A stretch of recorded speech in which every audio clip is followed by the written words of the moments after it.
All right, here's how you create a sentient AI. A lot of approaches focus on a top-down thing where you kind of, my idea is basically you need the goalpost is to be able to communicate with it, right? And to have like self-motivated communication.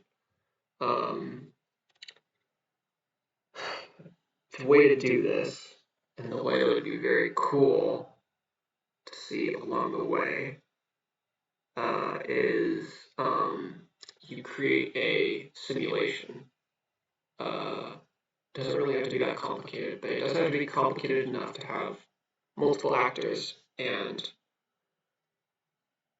communication. It's in the game world. The environment is a place where sharing of information can is beneficial, right? Like that's what language is. It's an adaptation. It helps things from a biological perspective. So you create essentially a biological simulation where information sharing is a good adaptation, which doesn't actually have to be much. Doesn't have to be very complicated.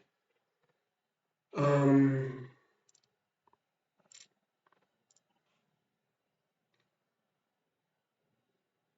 and you give them a brain, neural network, and the ability to communicate, which actually isn't that hard.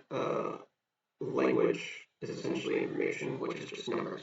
So you just give them the ability to speak numbers to each other and use that as input for your neural networks. Um, and talking is, output in addition to normal behavior. And that's it.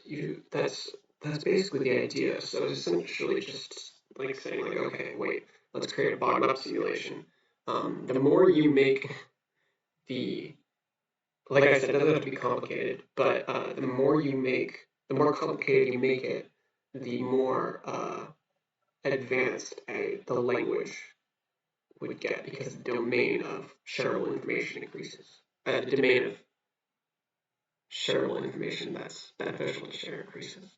Um, that is basically the whole idea. I just don't see that approach taken very often, and it just seems very simple to do, and I don't personally want to do it. But I do think it'll work, and I will help anyone who wants to do that. Um,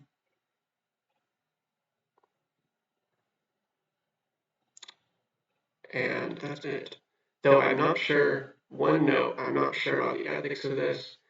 For example, if you stop the simulation, is it murder?